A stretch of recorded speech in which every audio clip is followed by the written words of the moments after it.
Rien dans ta vie n'a été le fruit du hasard. Ni la douleur qui t'a plié, ni l'échec qui t'a laissé vide, ni la personne qui est arrivée et est partie en laissant une marque. Tout, absolument tout, a un but que tu ne vois pas toujours sur le moment. C'est la vérité que beaucoup refusent d'accepter. La vie n'est pas une suite d'accidents, c'est un entraînement constant. Chaque coup, chaque perte et chaque obstacle font partie d'une forge silencieuse qui façonne ton caractère. Tu peux continuer à te demander pourquoi cela t'arrive, ou tu peux commencer à comprendre qu'il y a une leçon derrière chaque expérience qui attend d'être prise. Le stoïcisme ne sucre pas la réalité, il la confronte avec fermeté. Il te dit que tu n'es pas la victime d'un destin cruel, mais l'apprenti d'un processus plus grand que ta compréhension immédiate. La douleur n'est pas là pour te détruire, mais pour te rappeler ta force. L'échec n'apparaît pas pour t'humilier, mais pour indiquer le chemin à corriger. Et l'inattendu n'arrive pas pour te couler, mais pour te secouer et te forcer à grandir. C'est la différence entre celui qui reste brisé et celui qui se relève avec plus de clarté. Le regard qu'il choisit de donner un sens à ce qui se passe. Aujourd'hui, je veux te parler sans fioriture ni phrases vides. Si tu es fatigué de fuir ton passé, si tu en as assez de te plaindre de ce que tu as perdu ou d'attendre que la vie soit juste, c'est le moment de changer de perspective. Rien de ce que tu as vécu n'était une erreur inutile. Tout ce qui s'est passé, même ce que tu détestes le plus te rappeler, a une place dans ton histoire. Et tant que tu ne l'assumeras pas, tu resteras enchaîné. Mais si tu décides de le regarder avec sérénité, tu découvriras qu'il y avait une direction dans la douleur, un guide dans l'échec et un appel à l'éveil dans la perte. C'est ce que signifie vivre avec un but, prendre chaque coup et le transformer en partie de ta force. 1. Aie confiance en l'ordre invisible. L'univers ressemble à une vieille horloge, de celle qui, une fois ouverte, laisse voir un labyrinthe d'engrenages qui tournent dans différentes directions. Certains grands, d'autres minuscules, tous avec un mouvement qui semble chaotique si on le regarde de près. Mais lorsque tu fermes le couvercle et observes le cadran, tu découvres que chaque pièce sert un but, marquer le temps avec précision. C'est ainsi qu'est la vie. De l'intérieur, elle semble être un chaos, une série de coups, de pertes, d'obstacles et de virages sans sens. Mais si tu t'arrêtes et observes avec patience, tu remarqueras qu'il y a un ordre invisible qui soutient tout. Rien ne bouge au hasard. Rien n'arrive sans raison. Ce qui semble cassé est en réalité une partie d'un mécanisme qui, tôt ou tard, révèle son but. Les stoïciens ont compris cette vérité et l'ont vécu avec discipline. Marc Aurèle disait que chaque événement est nécessaire dans le trame du destin, tout comme chaque note l'est dans une symphonie. Nous sommes impatients, nous voulons que les choses se résolvent maintenant, que la douleur s'explique tout de suite, que les réponses arrivent sans attendre. Mais la vie ne fonctionne pas ainsi. Avoir confiance en l'ordre invisible ne signifie pas se résigner. Cela signifie avoir la certitude que chaque situation remplit une fonction dans ta croissance, même si tu ne parviens pas encore à la voir. Quand quelqu'un quitte ta vie, quand un échec ruine tes plans, quand la douleur frappe à ta porte, la première chose qui apparaît est l'incompréhension. Mais derrière ce vide, il y a une leçon qui ne se révèle qu'avec le temps. La confiance n'est pas passivité, c'est un choix conscient. C'est décider que même si tu n'as pas toutes les pièces du puzzle, tu ne vas pas abandonner ni maudire la vie. Tu vas attendre avec fermeté, avec la conviction que cet engrenage qui semble absurde aujourd'hui s'intégrera dans quelque chose de plus grand. Pense à tes propres moments de douleur. Regarde en arrière et demande-toi, n'est-ce pas ce coup qui t'a obligé à mûrir, à te réveiller, à prendre une décision que tu repoussais? Souvent, ce qui semblait être une injustice s'est avéré être une libération. Ce qui semblait être un échec s'est avéré être un guide. Et ce qui semblait être une perte s'est avéré être un espace pour quelque chose de mieux. C'est cela, avoir confiance en l'ordre invisible, reconnaître que la vie, c'est plus que ton impatience. Le problème est que nous voulons tout contrôler. Nous croyons que si nous n'avons pas le contrôle, le monde s'effondre. Mais le contrôle absolu est une illusion. Les stoïciens l'appelaient la dichotomie du contrôle, ce qui dépend de toi et ce qui ne dépend pas. Avoir confiance en l'ordre invisible, c'est lâcher ce qui n'est pas entre tes mains et te concentrer sur ce que tu peux faire. Ton attitude, ta discipline, ta réaction face à l'inévitable. C'est là le véritable pouvoir, et c'est la liberté que nous cherchons tant. Regarde autour de toi. Combien de fois as-tu vu quelqu'un tout perdre et ensuite se reconstruire plus fort qu'avant? Ce n'était pas de la magie. C'était l'ordre invisible qui travaillait en silence, préparant le terrain pour quelque chose de nouveau. Tu as aussi cette force. Ce qui semble être une ruine aujourd'hui est la base d'une construction future. Ce qui fait mal aujourd'hui, demain sera une cicatrice et un rappel que tu as pu résister. Alors, la prochaine fois que la vie se secoue et que tu ne comprends pas pourquoi, rappelle-toi de l'horloge. Ne vois pas seulement les engrenages détachés. Aie le courage de croire que ce chaos apparent a un sens. Parce que si tu décides de faire confiance à l'ordre invisible, tu arrêteras de lutter contre l'inévitable et tu commenceras à grandir avec chaque mouvement que la vie trace sur ton chemin. C'est là que commence la véritable force. 2. Laisse les épreuves te forger. Un morceau de fer ne se transforme pas en épée avec des mots doux ou des caresses. Il a besoin du feu ardent, du coup ferme du marteau et de la patience du forgeron qui le façonne jusqu'à lui donner tranchant et force. Il en va de même pour toi. Les épreuves que la vie te met en face ne sont ni des punitions ni des accidents. Elles sont le feu et le marteau qui façonnent ton caractère. Chaque obstacle que tu affrontes, chaque trahison qui te blesse, chaque chute qui te coupe le souffle, forge en toi une résistance qui ne pourrait naître du confort. Le problème est que l'on nous a appris à fuir le feu. On nous a dit que si ça fait mal, c'est mal. On nous a fait croire que les moments difficiles sont des interruptions, plutôt que de comprendre qu'ils font partie du processus. Mais demande-toi, quand a été la dernière fois que tu as vraiment grandi sans un défi qui te dérangeait? La croissance n'est jamais confortable. Elle est rude, exigeante et parfois cruelle. Les stoïciens le savaient, et c'est pourquoi ils ne demandaient pas une vie facile. Ils demandaient à avoir la force d'affronter une vie difficile. Les épreuves révèlent de quoi tu es fait. Un caractère sans épreuve est comme une épée sans trempe, fragile et qui se brise au premier coup. Chaque difficulté que tu surmontes devient une couche supplémentaire de force. Même l'échec laisse sa marque, t'enseignant où tu étais faible et te montrant où tu dois t'améliorer. Les larmes que tu crois inutiles arrosent la terre où ta résilience va grandir. Si tu ne te brises pas dans l'adversité, tu te durcis. Si tu tombes mais décides de te relever, tu deviens plus ferme. Ne confonds pas le fait de laisser les épreuves te forger avec le fait de te rendre. Il ne s'agit pas d'accepter la souffrance comme si tu méritais de rester là, mais d'apprendre d'elle, de l'utiliser comme du bois pour allumer ta détermination. Ce qui détruit les gens n'est pas la difficulté en soi, mais la résistance aveugle à apprendre d'elle. Celui qui rejette l'apprentissage de la douleur reste coincé dans un cercle de plaintes et d'autocompassion, mais celui qui voit le défi comme un maître finit plus sage et plus fort. Rappelle-toi les moments où tu pensais que tu ne pourrais pas continuer et pourtant, tu l'as fait. Chaque épreuve qui semblait insurmontable aujourd'hui n'est qu'un souvenir, mais elle a laissé en toi un muscle invisible qui soutient ton présent. Ce muscle est ta force mentale, celle qui te permettra d'affronter ce qui viendra. Tout comme le fer devient plus dur chaque fois qu'il entre dans le feu, ton esprit devient plus solide chaque fois qu'il traverse une épreuve et ressort de l'autre côté. Lorsque tu fais face à un obstacle, arrête de te demander « Pourquoi moi ?» et commence à te demander « Qu'est-ce que je peux apprendre de ça ?» Cette question change la donne, transforme le malheur en maître et la défaite en leçon. Les stoïciens le disaient clairement. Tu n'as pas de contrôle sur ce qui arrive, mais tu as le contrôle sur la façon dont tu décides de l'affronter. L'épreuve ne définit pas ton destin, elle définit ton caractère. Laisse les épreuves te forger car chaque coup que tu résistes polit un aspect de toi qui était endormi. Aujourd'hui, tu ne vois peut-être pas le résultat, mais le feu que tu supportes maintenant te prépare à ne pas te briser demain.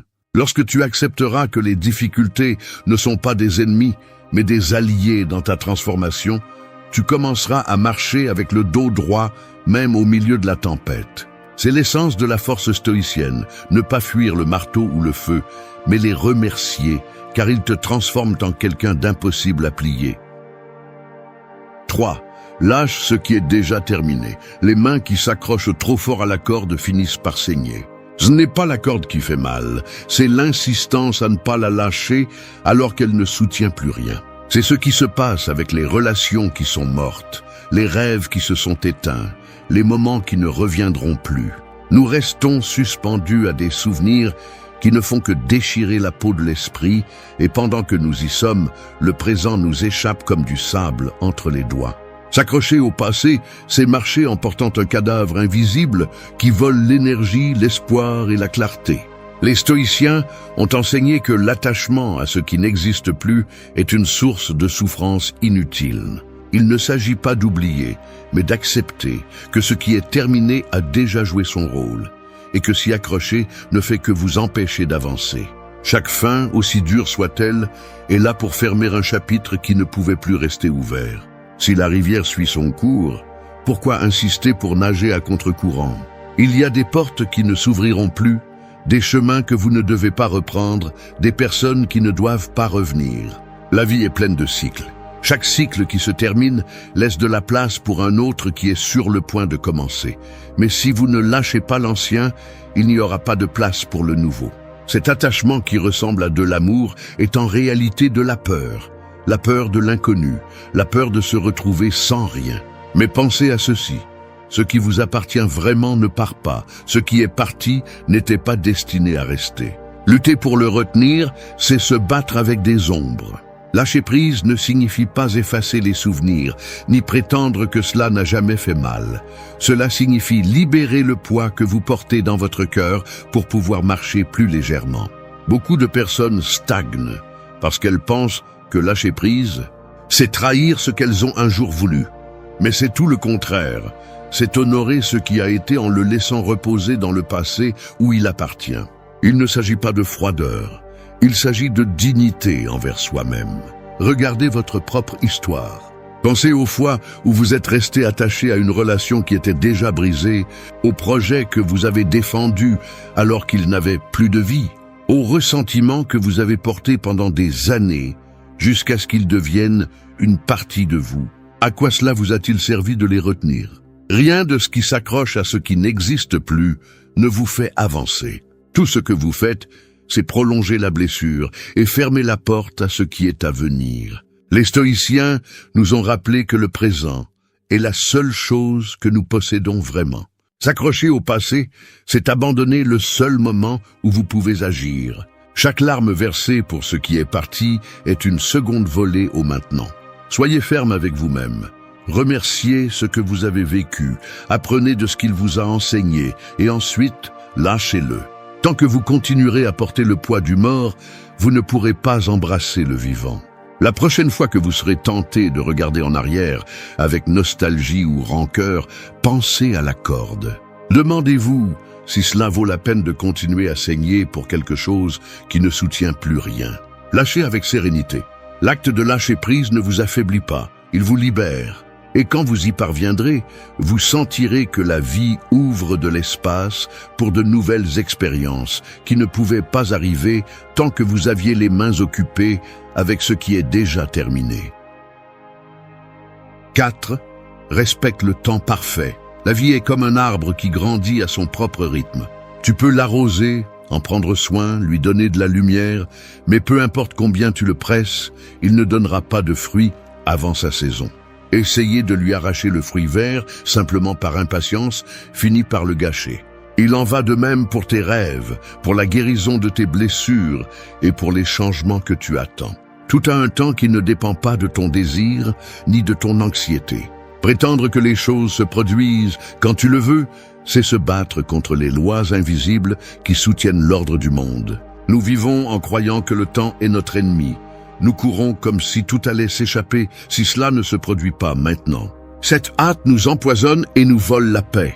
Les stoïciens ont compris qu'il y a une harmonie dans le rythme de la vie et que précipiter les processus n'est pas seulement inutile, mais aussi nuisible. Le chêne met des années à devenir fort, parce que chaque saison renforce ses racines.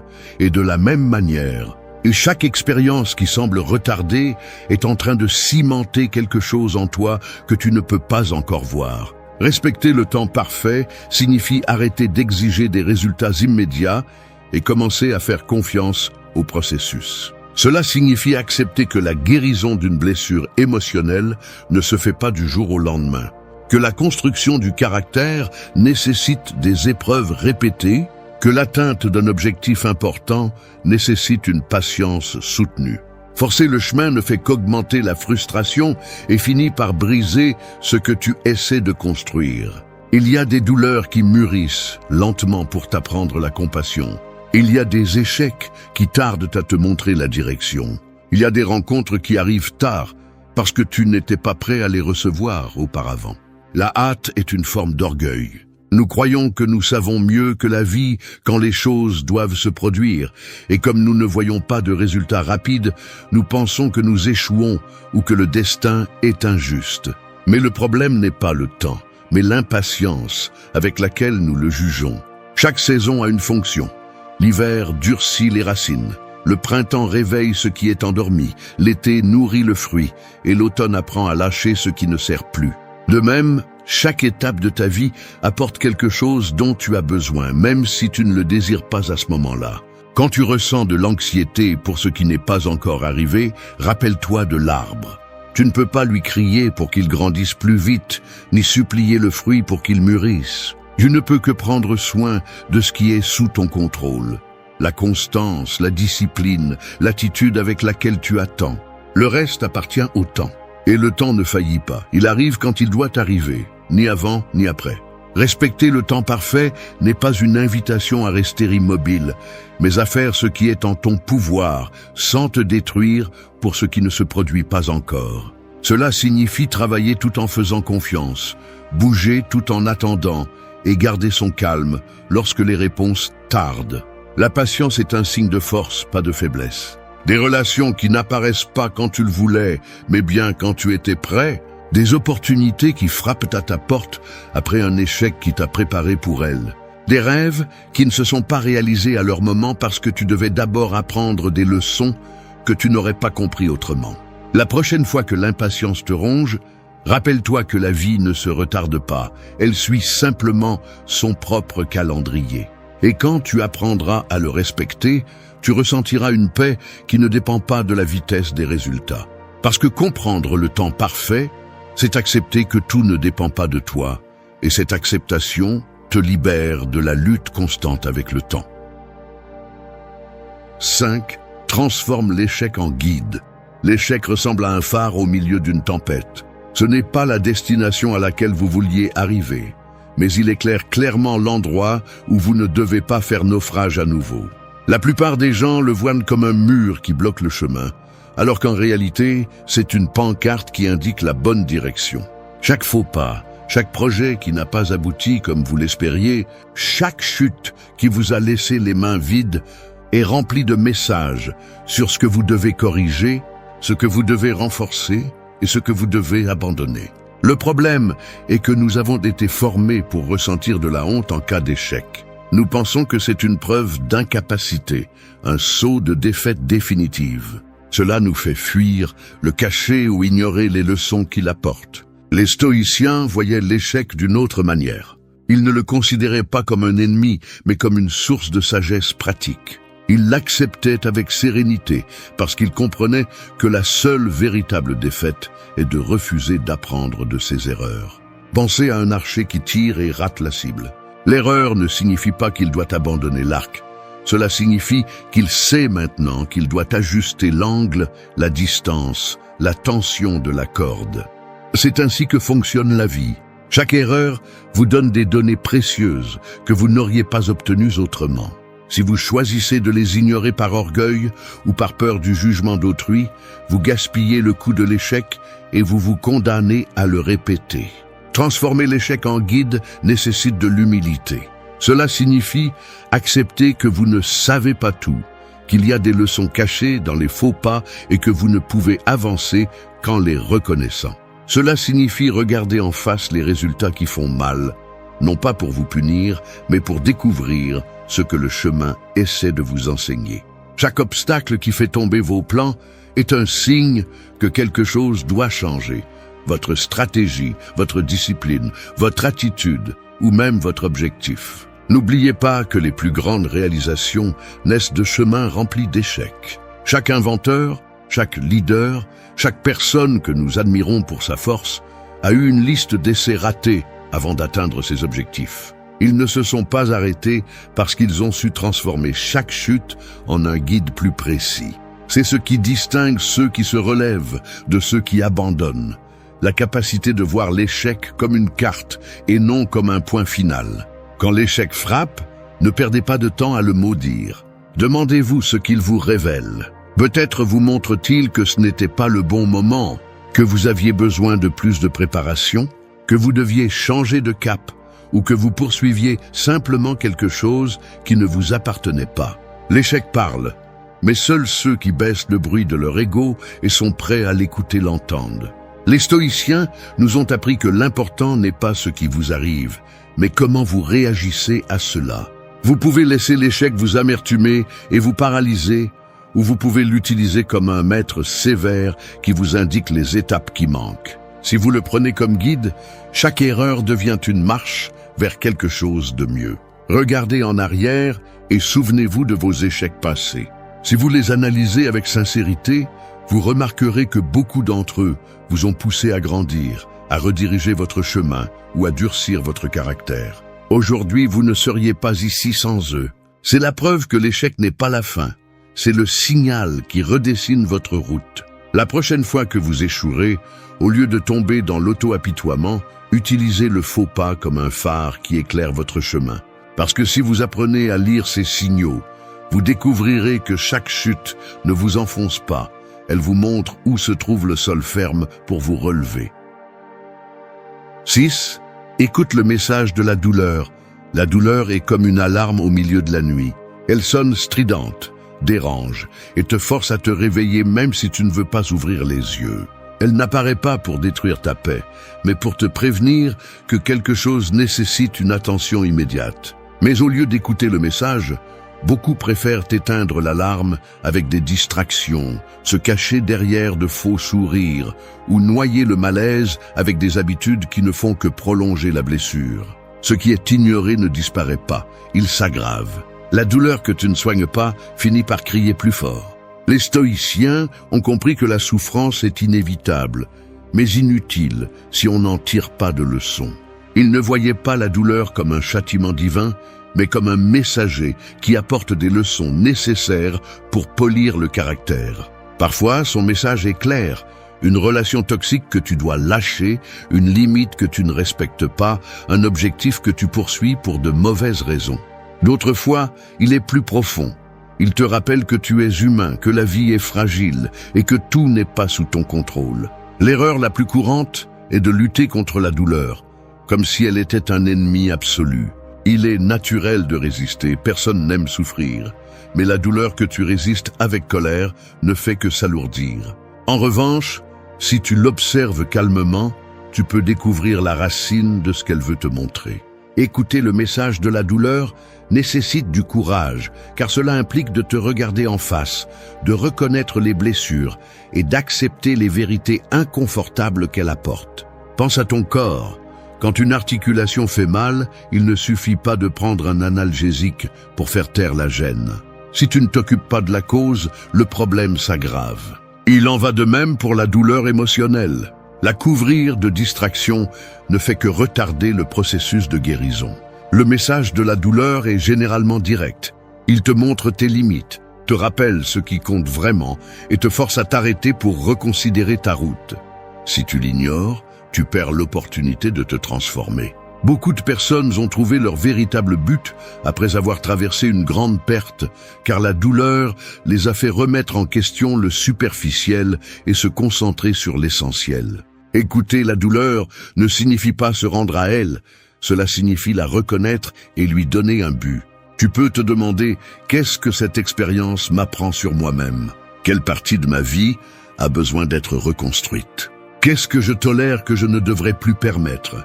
Lorsque tu te poses ces questions, la douleur cesse d'être une punition aveugle et devient un maître qui t'apporte de la clarté.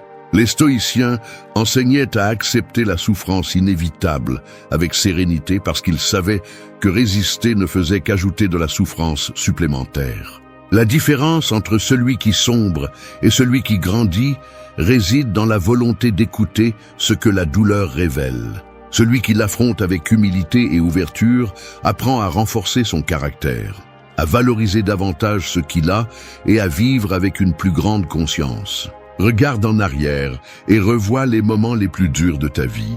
Tu découvriras probablement que, bien qu'ils aient été insupportables à l'époque, ils ont aussi éveillé en toi une force que tu ne connaissais pas, ou t'ont guidé vers des décisions qui ont changé ton destin. Cela n'efface pas la souffrance, mais lui donne un sens. La prochaine fois que la douleur frappera à ta porte, n'essaie pas de la faire taire avec des distractions, ni de fuir sa présence. Assieds-toi avec elle. Écoute ce qu'elle a à te dire et laisse-la te montrer le chemin que tu dois prendre. Parce que la douleur, lorsqu'elle est soignée et comprise, cesse d'être un bourreau et devient un conseiller. 7. Accueillez l'inattendu avec ouverture. La vie ressemble à une rivière qui parfois apporte des feuilles sèches et parfois entraîne des troncs lourds ou même des trésors que vous n'espériez pas trouver. Vous pouvez rester sur la rive en essayant de n'attraper que ce qui vous plaît et de lutter contre le courant chaque fois que quelque chose de différent apparaît. Mais tôt ou tard, vous découvrirez que vous n'avez aucun contrôle sur ce que la rivière entraîne. L'inattendu est ce courant que vous ne pouvez pas arrêter. S'opposer à lui ne fait que vous épuiser, tandis qu'apprendre à recevoir ce qu'il apporte avec ouverture vous apprend à couler sans perdre le cap. La plupart des gens craignent l'inattendu parce qu'il brise les plans, désarme les routines et montre à quel point le sentiment de contrôle est fragile. Nous voulons que tout suive le scénario que nous avons écrit dans notre esprit, mais la vie n'agit jamais comme un acteur obéissant. Les stoïciens ont compris cela, et c'est pourquoi ils insistaient pour accepter les faits tels qu'ils arrivent, sans drames inutiles, non pas parce qu'ils ne souffraient pas, mais parce qu'ils savaient que résister à l'inévitable ne fait que multiplier la souffrance. Accueillir l'inattendu avec ouverture ne signifie pas célébrer chaque coup du destin. Cela signifie ne pas vous fermer immédiatement à la possibilité que le nouveau apporte avec lui un sens caché. Parfois, la porte qui s'est fermée soudainement bloquait une autre plus grande que vous n'auriez pas vue si tout était resté pareil. D'autres fois, une rencontre fortuite, une perte imprévue ou un changement brusque de direction vous secoue pour vous forcer à vous réveiller et à grandir. La peur de l'inattendu naît de notre besoin de contrôler. Nous voulons des garanties que l'inconnu sera sûr, mais la croissance se produit rarement sur un terrain sûr. Pensez à un voyageur qui traverse une forêt, guidé uniquement par les traces qu'il a laissées derrière lui. Il ne découvrira jamais de nouveaux paysages s'il n'ose pas s'aventurer sur des sentiers inconnus. La vie fonctionne de la même manière. Ce qui aujourd'hui semble être un détour imprévisible peut s'avérer être le chemin le plus nécessaire pour votre évolution. S'ouvrir à l'inattendu, c'est faire confiance à votre capacité d'adaptation. Cela signifie vous rappeler que, bien que vous ne puissiez pas contrôler le changement, vous pouvez toujours contrôler la façon dont vous y faites face. Vous pouvez choisir de vous plaindre et de rejeter, ou vous pouvez rester calme et observer quelles opportunités se cachent dans ce tournant inattendu. Les stoïciens croyaient que la véritable liberté réside dans ce choix. Regardez en arrière dans votre histoire. Il y a sûrement des moments qui, à l'époque, semblaient injustes ou chaotiques, mais qui, avec le temps, ont révélé un sens. Peut-être avez-vous perdu quelque chose que vous pensiez indispensable et découvert que cela vous a libéré. Peut-être avez-vous rencontré quelqu'un par hasard et cela a changé toute votre vie. Ou peut-être qu'un revers inattendu vous a forcé à vous remettre en question et à chercher un meilleur chemin. Ces virages non planifiés sont des rappels que tout ce qui est précieux n'entre pas dans la vie en suivant un calendrier. Quand l'inattendu arrive, respirez avant de juger. Demandez-vous ce qu'il peut vous apprendre, où il pourrait vous mener, quelle partie de vous il a besoin de réveiller. Résister immédiatement ne fait que fermer des portes. S'ouvrir à considérer son but vous donne un avantage sur ceux qui sont paralysés par le changement. Accueillir l'inattendu avec ouverture est une décision de force, pas de passivité. C'est arrêter de lutter contre le courant de la rivière et l'utiliser pour avancer. Parce qu'au final, ce ne sont pas les plans accomplis qui vous définissent, mais comment vous répondez aux surprises que le destin met sur votre chemin. Lorsque vous apprendrez à les accepter avec sérénité et curiosité, vous découvrirez que même ce qui semblait être une interruption peut être une invitation silencieuse à devenir quelqu'un de plus fort, de plus sage et de plus libre. 8. Regarde en arrière avec gratitude. Le passé ressemble à un livre dont les pages ont déjà été écrites. Tu ne peux pas effacer les mots qui y sont inscrits, mais tu peux choisir comment les lire. Beaucoup feuillettent ces pages avec rancœur, marquant chaque erreur et chaque blessure comme si elles étaient des taches qui ont gâché l'histoire. D'autres préfèrent arracher les feuilles, essayant d'oublier ce qui fait mal, bien que le vide qu'elles laissent finisse par peser encore plus. Regarder en arrière avec gratitude est différent. C'est ouvrir ce livre et reconnaître que même les phrases les plus dures ont eu un but dans l'intrigue qui t'a amené jusqu'ici. Les stoïciens enseignaient qu'il est inutile de se battre contre le passé, car aucune force humaine ne peut changer ce qui s'est déjà produit. Ce qui est en ton pouvoir, c'est l'interprétation que tu choisis de lui donner. Tu peux voir le passé comme une chaîne qui te lie, ou comme une carte qui t'a guidé jusqu'à ce point. La gratitude transforme les blessures en leçons et les faux pas en avertissements précieux. Elle ne nie pas la douleur, mais lui donne un sens. Nous portons souvent des ressentiments qui deviennent un fardeau invisible. Nous nous souvenons de ceux qui nous ont déçus, de ceux qui nous ont blessés, des opportunités qui nous ont échappé. Tandis que nous continuons à raconter ces vieilles batailles, nous ne voyons pas que chacune d'elles nous a appris quelque chose. À poser des limites, à être plus prudent, à découvrir de quoi nous sommes faits. Chaque larme a laissé une trace, chaque chute a laissé un message, chaque fin inattendue a ouvert un espace pour quelque chose de nouveau.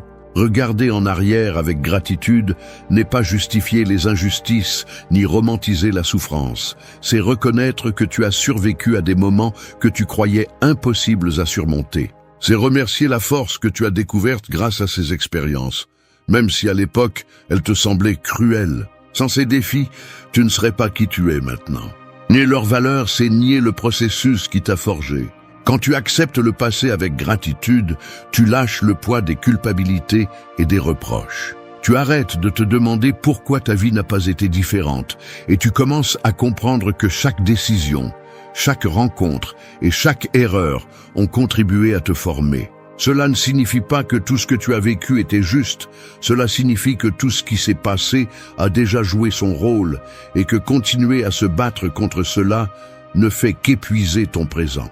Les stoïciens valorisaient le présent parce qu'ils comprenaient que c'est la seule réalité. Le passé n'a de pouvoir que si tu lui donnes la permission de diriger ta vie.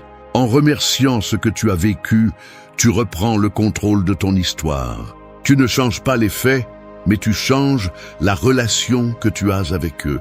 Ils ne sont plus des fantômes qui te poursuivent, mais des maîtres qui t'ont appris à être plus sage, plus conscient et plus fort.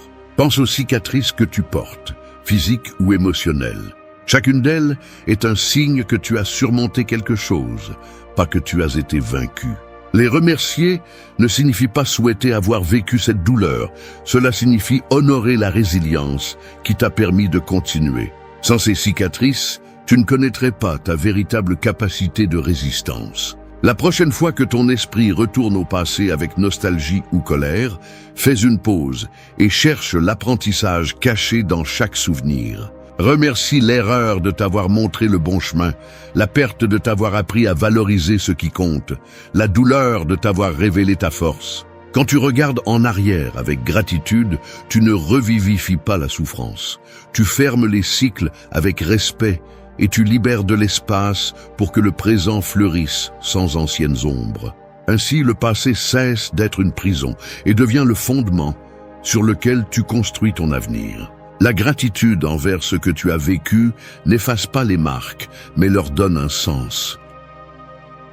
La vie te met toujours face à un choix.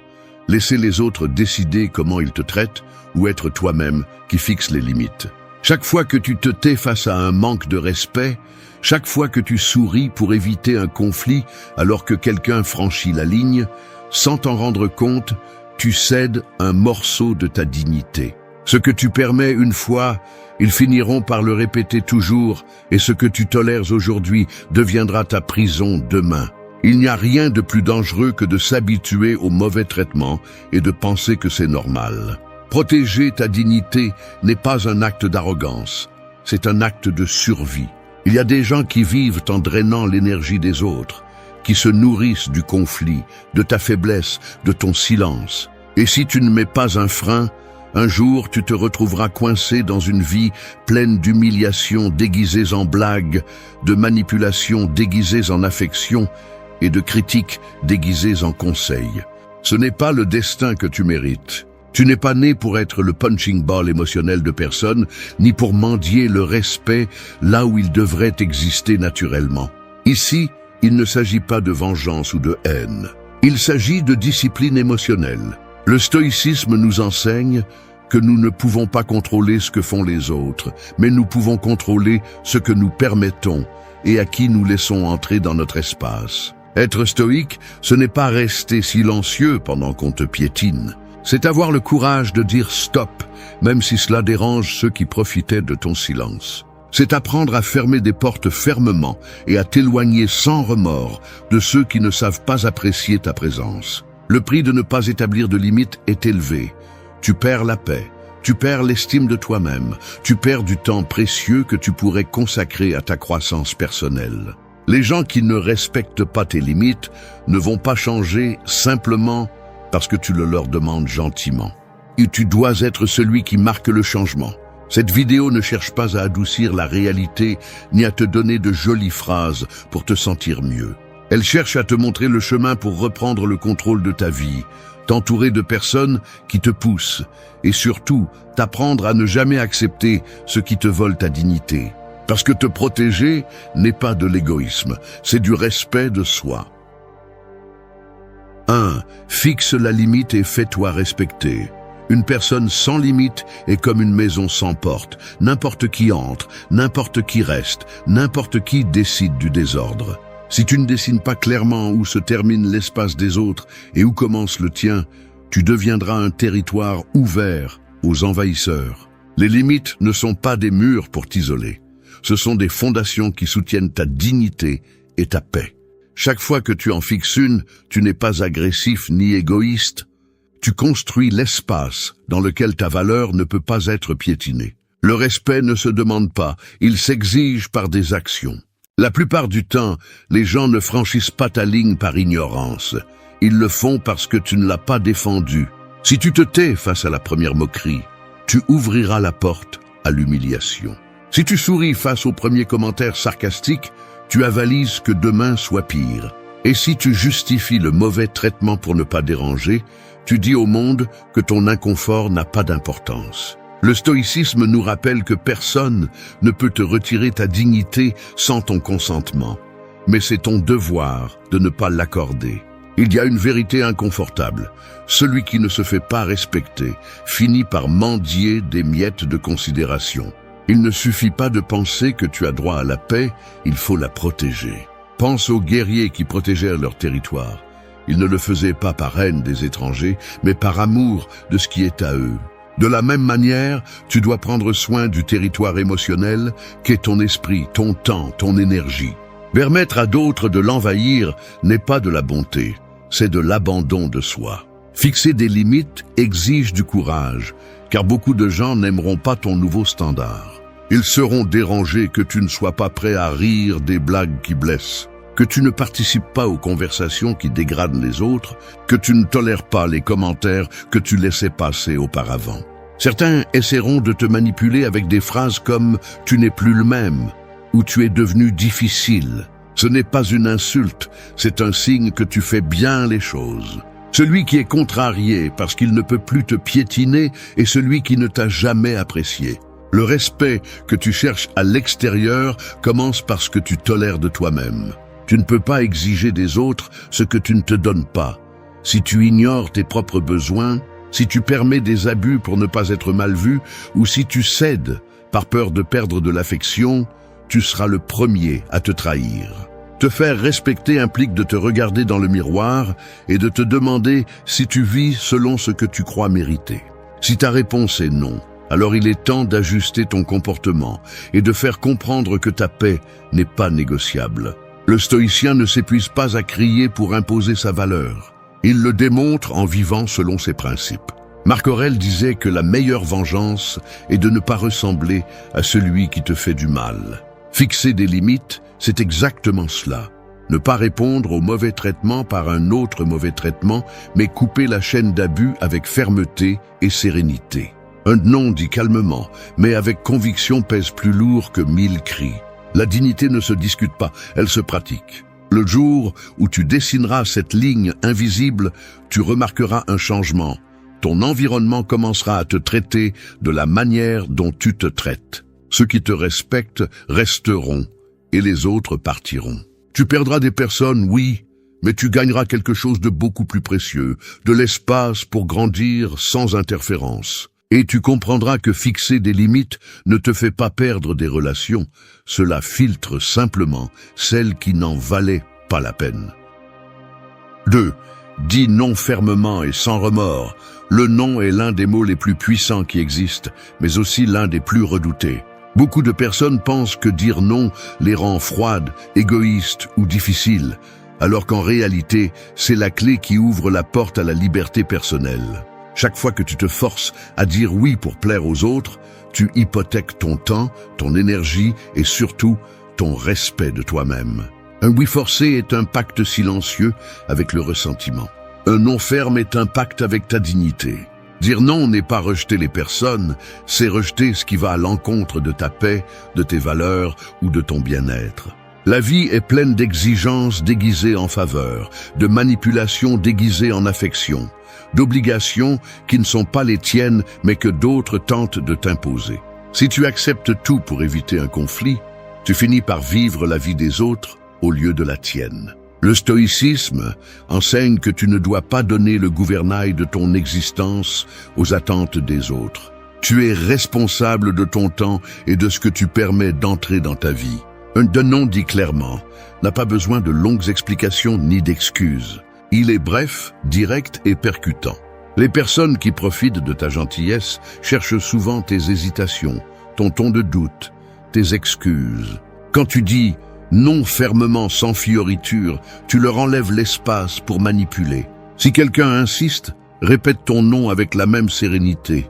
La fermeté est un langage que tout le monde comprend, même ceux qui ne le respectent pas au début. Il y aura ceux qui essaieront de te faire sentir coupable d'établir des limites, en utilisant des phrases comme « je pensais pouvoir compter sur toi » ou « tu me déçois ». Cela ne définit pas ton caractère, cela révèle le leur. Ces commentaires sont des stratégies pour maintenir le contrôle sur toi. Un stoïcien sait que la culpabilité n'a de sens que lorsqu'un principe propre est brisé, pas quand on déplaît aux autres en défendant la paix intérieure. Tu ne dois pas t'excuser de prendre soin de ton énergie, tout comme tu ne demandes pas la permission de respirer. Pense à ta vie comme à un jardin.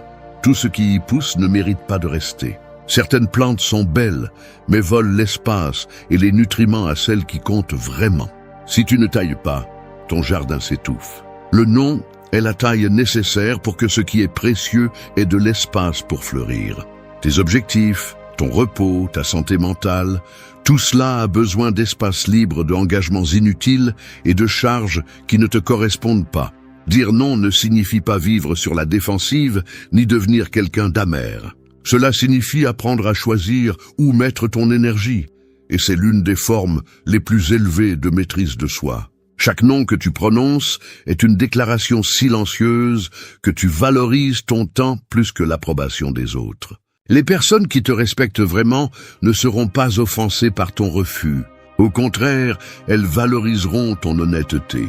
Un non dit avec sérénité est plus puissant que 1000 oui prononcés avec ressentiment.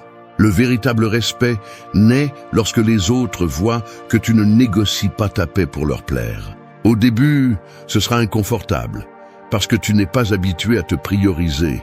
Mais à chaque fois que tu oseras dire non, tu découvriras que tu n'as pas besoin de le justifier pour qu'il soit valide. Ta dignité n'est pas négociable et la défendre ne nécessite la permission de personne. La prochaine fois que tu hésites entre céder ou dire non, rappelle-toi ceci. Chaque oui que tu donnes sans le vouloir est un non à toi-même.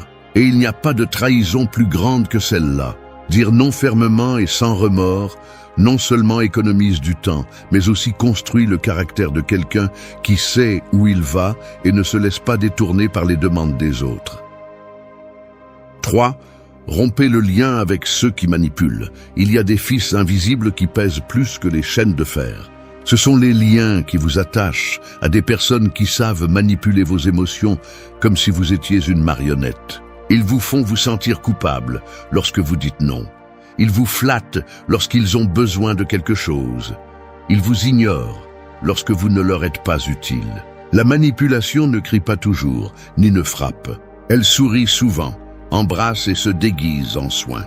Mais au fond, elle cherche la même chose, vous contrôler pour son propre bénéfice. Si vous ne rompez pas ces fils, un jour, vous vous réveillerez sans vous reconnaître, car vous aurez vécu selon le scénario de quelqu'un d'autre. Les manipulateurs n'apparaissent pas avec un panneau qui les dénonce. Ils se montrent attentifs, compréhensifs et même généreux. Mais peu à peu, ils testent vos limites, découvrent vos faiblesses et utilisent votre empathie contre vous.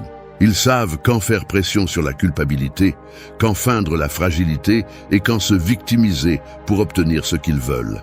Le problème n'est pas leur ruse, c'est votre disposition à céder pour ne pas paraître insensible. Le stoïcisme enseigne que le véritable autocontrôle commence lorsque vous apprenez à ne pas réagir au jeu émotionnel des autres.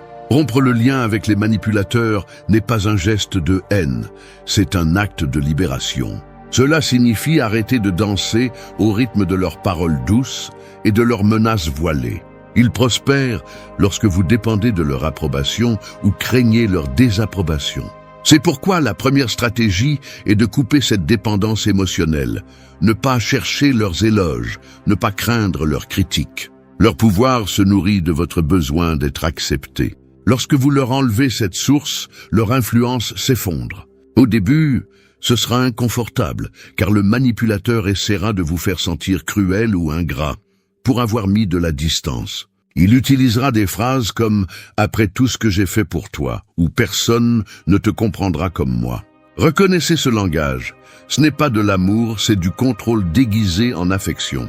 Un stoïcien n'entre pas dans des discussions interminables en essayant de justifier sa décision. Il parle peu, agit plus, limite le contact, évite les explications qui ne servent qu'à ouvrir de nouveaux pièges et garde son calme face à leurs provocations. Pensez à votre vie comme à un bateau naviguant dans des eaux agitées. Si vous avez à bord des passagers qui perforent la coque tout en souriant, vous n'arriverez jamais à destination. Peu importe combien ils disent vous aimer. Leurs actes révèlent qu'ils préfèrent vous couler si vous ne suivez pas leurs caprices. Rompre le lien ne signifie pas leur souhaiter du mal. Cela signifie les jeter par-dessus bord avant qu'ils ne détruisent tout le bateau. C'est sauver votre voyage, votre cap et votre paix. Une erreur courante est de croire qu'avec plus de patience, vous réussirez à les faire changer. Mais la manipulation n'est pas une erreur accidentelle, c'est un schéma appris. Celui qui a l'habitude de contrôler renonce rarement à cette habitude simplement parce que vous le suppliez de le faire. C'est pourquoi votre force doit être dans votre action, pas dans votre espoir. Vous n'avez pas à les haïr, mais vous devez vous éloigner d'eux comme on s'éloigne d'une flamme qui brûle, même si elle donne de la lumière. Lorsque vous réussirez à rompre ces liens, vous expérimenterez un silence étrange. L'absence des jeux mentaux, des chantages émotionnels, des excuses embrouillées.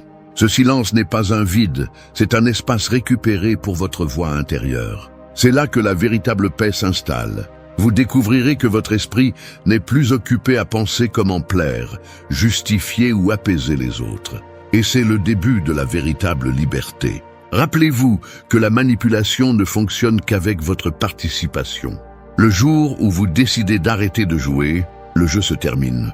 Rompre le lien avec ceux qui manipulent n'est pas perdre, c'est récupérer ce que vous n'auriez jamais dû céder. Votre volonté, votre dignité et votre droit de vivre sans fils qui dirigent chacun de vos mouvements. 4. Marche à côté de ceux qui te poussent. L'environnement dans lequel tu marches peut être le vent qui te pousse en avant ou le sable qui t'enfonce à chaque pas. Beaucoup de personnes pensent que leur progrès dépend uniquement de leur effort individuel, mais ils sous-estiment le poids invisible des compagnies qu'ils choisissent. Marcher avec ceux qui te poussent n'est pas un luxe, c'est une nécessité vitale si tu ne veux pas rester coincé au même endroit pendant que tes rêves se fanent par manque de soutien. Il y a des personnes dont la présence est comme un phare.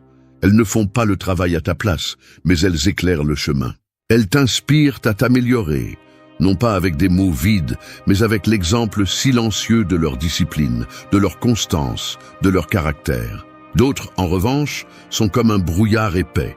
Ils obscurcissent tes objectifs avec des plaintes constantes, avec des doutes déguisés en conseils et avec des peurs qu'ils te transfèrent comme si elles étaient des certitudes. La différence entre avancer ou stagner ne réside souvent pas dans tes capacités, mais dans le type de voix que tu écoutes au quotidien. Le stoïcisme enseigne que le sage choisit ses compagnons comme un jardinier choisit ses graines. Tu ne sèmes pas des épines en espérant récolter des fleurs. Si tu t'entoures de ceux qui célèbrent ton effort et qui n'envient pas tes réussites, tu grandiras avec moins de poids sur le cœur. Mais si tu partages le chemin avec ceux qui voient ton avancement comme une menace, tôt ou tard, tu devras les traîner de force ou t'arrêter pour qu'ils ne restent pas derrière. Et aucun de ces scénarios n'est compatible avec la croissance personnelle. Marcher à côté de ceux qui te poussent ne signifie pas chercher des flatteurs. Le véritable allié n'est pas celui qui t'applaudit à chaque pas, mais celui qui signale fermement quand tu dévies du chemin. Celui qui te motive à t'améliorer même quand tu n'as pas envie. Les amitiés authentiques ne craignent pas de te déranger avec la vérité parce que leur intérêt est de te voir grandir, pas de te maintenir à l'aise. Le soutien authentique n'est pas toujours doux. Parfois il fait mal parce qu'il te confronte à ce que tu évites, mais ce malaise est le carburant pour avancer. L'une des erreurs les plus coûteuses est de garder dans ta vie des personnes qui insistent pour que tu sois réaliste. Alors qu'en réalité, ce qu'elles veulent, c'est que tu te contentes de moins pour ne pas se sentir dépassé. Ces personnes ne te poussent pas. Elles te retiennent sous prétexte de te protéger. Si tu fais attention, tu verras qu'à chaque fois que tu partages un plan ambitieux, elles réagissent avec méfiance, sarcasme ou critique déguisée en prudence. Ce sont des encres déguisées en conseillers. Marcher avec ceux qui te poussent nécessite du courage, car cela implique de lâcher le confort des vieilles amitiés qui ne partagent plus ta vision. Peut-être sont-elles des personnes qui étaient avec toi dans des étapes passées, mais qui ont choisi de rester où elles étaient pendant que tu as décidé d'avancer. Ce n'est pas une trahison de laisser derrière ceux qui refusent de bouger. C'est une fidélité à ton propre avenir. La loyauté mal comprise te lie au passé et trahit tes possibilités de croissance. Lorsque tu réussiras à t'entourer de ceux qui ajoutent, tu ressentiras un changement subtil mais puissant. Les conversations deviendront plus profondes, les objectifs plus clairs et les chutes moins lourdes parce que quelqu'un sera là pour te rappeler que se relever en vaut la peine. Tu découvriras que la motivation ne vient pas toujours de toi. Parfois, elle surgit des regards qui croient en ta capacité, même quand tu doutes. Ces alliés sont des miroirs qui reflètent ton potentiel dans les jours sombres. Marcher à côté de ceux qui te poussent ne garantit pas un voyage sans obstacles, mais transforme le chemin. Les montagnes semblent moins hautes. Les échecs cessent de se sentir comme des défaites et l'avancement devient plus léger. La vie est trop courte pour marcher avec ceux qui éteignent ton feu intérieur. Si tu veux aller plus loin, il ne suffit pas de regarder devant. Tu dois aussi regarder sur les côtés et t'assurer que ceux qui marchent avec toi ne sont pas les chaînes qui freinent ton pas, mais les mains qui poussent ton dos quand la fatigue t'invite à t'arrêter. 5. Ferme la porte à ceux qui t'humilient. L'humiliation est comme un poison silencieux. Elle ne tue pas immédiatement, mais elle affaiblit l'esprit jusqu'à ce qu'un jour, tu découvres que tu n'as plus la force de te défendre. Le plus dangereux chez ceux qui humilient n'est pas l'insulte directe, Mais la constance avec laquelle ils érodent ta valeur à travers des commentaires déguisés en blagues, des critiques subtiles et des comparaisons qui semblent innocentes. Si tu ne fermes pas la porte à ces attitudes, tu finiras par croire que tu mérites moins que ce que tu vaux. Personne n'a le droit de te réduire pour se sentir plus grand. Et pourtant, tu le permets souvent par habitude, par peur du conflit ou parce que tu as appris à rire de ce qui fait mal. Mais chaque éclat de rire que tu offres face à une moquerie qui te blesse est une capitulation silencieuse. Le stoïcisme enseigne que la dignité n'est pas négociable. Il vaut mieux être seul que de partager une table avec ceux qui te retirent l'envie de vivre avec respect de soi. Fermer la porte à ceux qui humilient ne signifie pas toujours s'éloigner physiquement. Parfois, cela signifie ériger une barrière interne qui ne leur permet pas d'entrer dans ton esprit. Car le véritable dommage n'est pas dans ce qu'ils disent, mais dans ce qu'ils réussissent à te faire croire de toi-même. Chaque fois que tu acceptes leurs paroles comme des vérités, tu leur donnes le pouvoir de modeler ton identité à leur convenance. Ton premier acte de défense est de ne pas accepter leur jugement comme faisant partie de ta réalité. Ceux qui humilient ont tendance à utiliser le rire comme bouclier. Ils se cachent derrière des phrases comme « c'était juste une blague » ou « ne sois pas si sensible ». Ce n'est pas de l'humour, c'est de la lâcheté déguisée en esprit. Tu dois apprendre à reconnaître cette tactique et cesser de la justifier. Un ça suffit, prononcé d'une voix calme mais ferme, est plus puissant qu'une dispute pleine de cris. Lorsque tu montres que tu ne toléreras plus de jeu à tes dépens, tu fais clairement comprendre que ta dignité n'est pas à vendre. Souvent, les premières humiliations viennent de cercles proches, la famille, les amis, voire les partenaires. C'est pourquoi il est difficile de couper ces liens, car le cœur insiste pour croire qu'il n'y a pas de mauvaise intention. Mais l'intention ne justifie pas le dommage. Si quelqu'un répète un acte qu'il sait te blesser, ce n'est pas une erreur, c'est une habitude. Et tu as la responsabilité de décider si tu permets à cette habitude de continuer à se nourrir de ton silence. Le stoïcisme n'enseigne pas à chercher la vengeance, ni à rendre humiliation pour humiliation. Il enseigne à protéger l'esprit comme le plus grand trésor. Épictète disait que ce ne sont pas les choses qui nous perturbent, mais l'opinion que nous avons d'elles. Et la pire opinion que tu peux avoir de toi-même naît lorsque tu acceptes comme vérité les paroles de ceux qui cherchent à te rabaisser.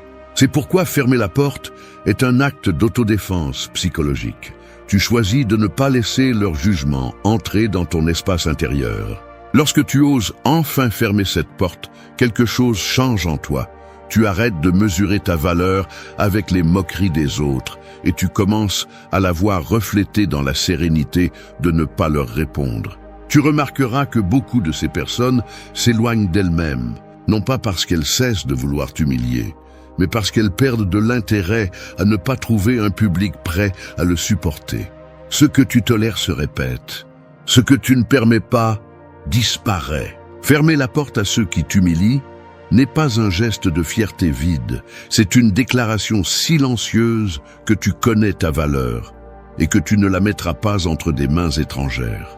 Dans la vie, tu ne peux pas empêcher certains d'essayer de te rabaisser, mais tu peux toujours décider que leurs paroles rebondiront contre une porte que tu n'ouvriras jamais. Et cette porte ne se ferme pas avec colère, elle se ferme avec amour de soi. 6. Coupe la déloyauté à la racine. La déloyauté est comme une fissure cachée dans les fondations d'une maison. Au début, elle semble inoffensive, mais avec le temps, elle compromet toute la structure. Il en va de même dans les relations humaines. Elle ne se présente pas toujours sous la forme d'une trahison spectaculaire. Elle se cache souvent dans de petits gestes, une confidence partagée dans ton dos, un engagement rompu sans explication, une défense qui n'est jamais arrivée quand tu en avais le plus besoin. Si tu ne coupes pas ces fissures dès le début, tu finiras par vivre sur un terrain qui s'effondre sous tes pieds. Il y a ceux qui confondent pardonner et permettre. Ils pensent que donner une autre chance à la personne déloyale est un signe de noblesse, alors qu'en réalité, c'est une invitation à répéter le mal. Le stoïcisme enseigne que l'erreur d'autrui n'est pas toujours sous notre contrôle, mais la décision de rester entouré de ceux qui nous ont déçus l'est. Chaque fois que tu permets à quelqu'un de déloyal de rester près de toi, tu lui donnes la permission de continuer à miner ta confiance. Et rien n'érode plus la paix mentale que de vivre en attendant le prochain coup de poignard. Couper la déloyauté à la racine ne signifie pas réagir avec vengeance ou agir par rancœur. Cela signifie avoir le courage de reconnaître que la confiance brisée ne se répare pas avec de belles paroles ou des promesses de changement. La confiance est comme le verre. Une fois brisé, il peut être recollé, mais il ne sera jamais le même. Accepter cette vérité ne te rend pas dur, cela te rend réaliste. Prétendre le contraire, c'est choisir de vivre avec l'illusion que les morceaux brisés soutiendront le poids de l'avenir. Le déloyal agit rarement sans signe précurseur. Avant la grande trahison, il y a souvent de petits gestes que tu as ignorés. Des excuses vagues, des absences quand tu comptais le plus sur lui, des critiques déguisées en conseils, des loyautés changeantes selon la convenance. Ce sont les premières fissures que tu as préféré ne pas voir, parce que croire faisait moins mal que de faire face à la vérité. La leçon est claire. Les petits actes annoncent les grands désastres, et le silence face à eux est le meilleur allié de la déloyauté. Un cœur naïf insiste pour croire qu'il peut changer celui qui lui a fait défaut. Mais la déloyauté n'est pas un accident, c'est un trait de caractère. Celui qui trahit une fois par intérêt personnel a tendance à le refaire lorsque le bénéfice dépasse le risque. Le stoïcien ne gaspille pas d'énergie à essayer de réformer les autres. Il l'utilise pour protéger sa sérénité. Couper à la racine n'est pas de la cruauté, c'est de l'autodéfense émotionnelle et un message clair.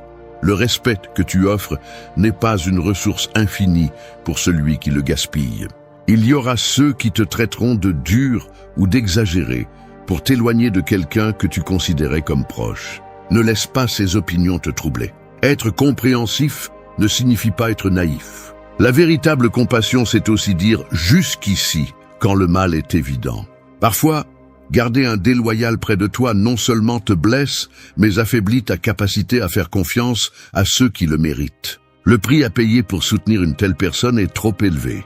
Ta paix, ta dignité et ta foi en des relations saines. Pense à ta vie comme à un jardin où les racines malades contaminent les saines. Si tu ne les arraches pas à temps, la pourriture se propage et ruine ce qui était encore en fleurs.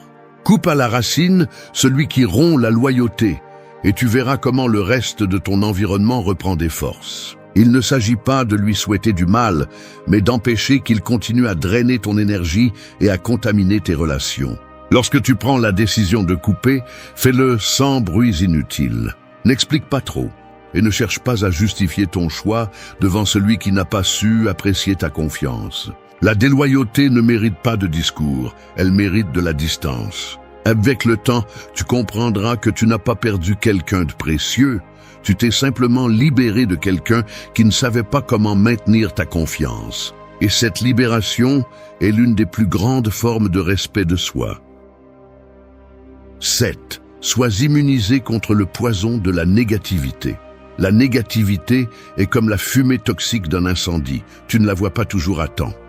Mais elle finit par t'étouffer si tu restes trop près. Il y a des gens qui semblent vivre entourés de cette fumée, lâchant des plaintes comme s'ils étaient des cendres dans l'air, pointant des problèmes dans tout ce que les autres essaient de construire. Si tu n'apprends pas à être immunisé, ce poison s'infiltre dans ton esprit, brouille ton jugement et te fait croire que le monde est aussi gris qu'il le peigne. Le danger de la négativité est qu'elle arrive rarement avec des cris ou des attaques frontales. Elle se présente dans des phrases quotidiennes. Ça ne vaut pas la peine d'essayer, tu vas sûrement échouer. À ta place, je ne prendrai pas de risque.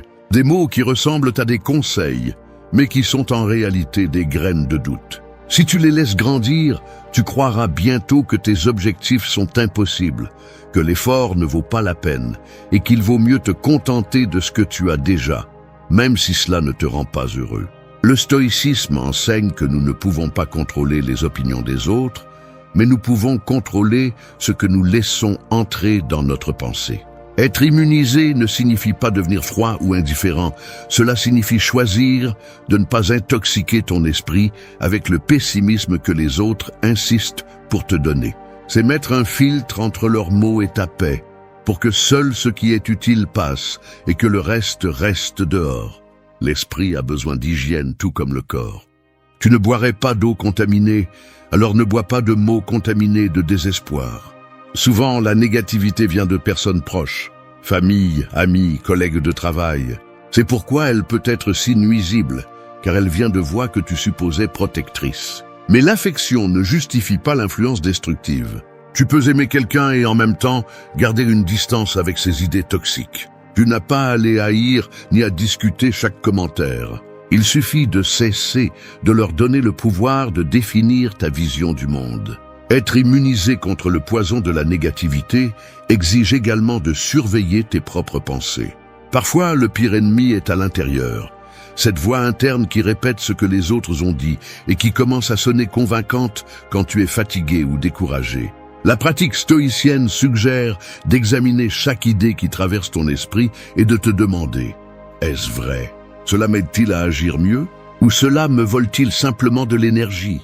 Cette habitude transforme l'esprit en un espace plus clair et plus fort. Quand tu décides de ne pas absorber ce poison, quelque chose change dans ton attitude. Tu arrêtes de perdre du temps à essayer de convaincre les pessimistes et tu commences à investir cette énergie pour avancer. Les commentaires défaitistes cessent de sonner comme des vérités absolues et deviennent un bruit de fond.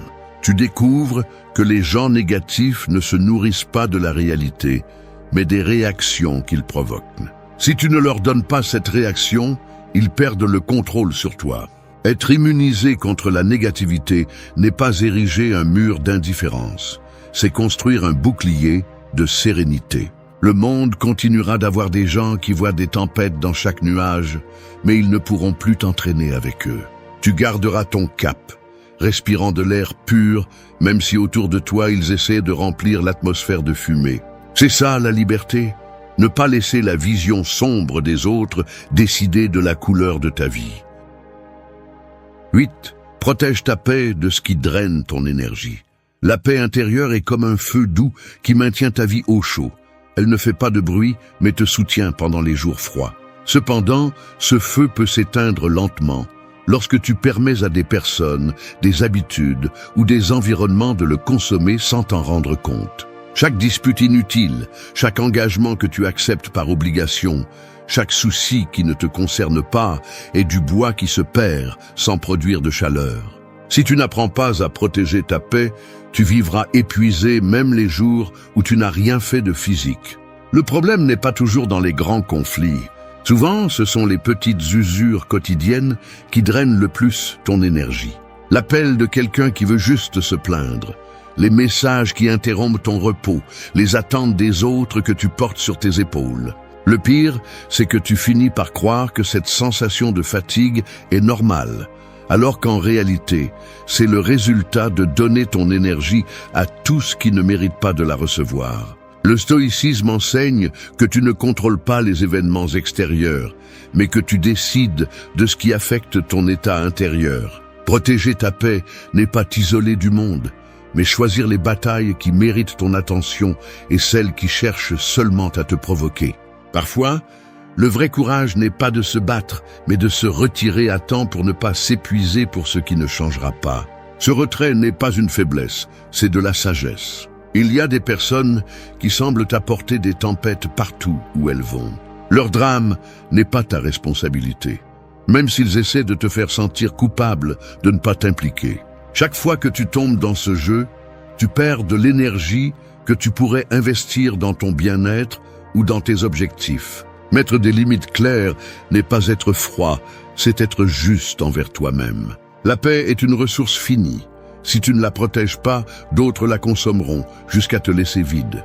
Quand tu commenceras à protéger ta paix, tu remarqueras que certaines personnes s'éloignent d'elles-mêmes.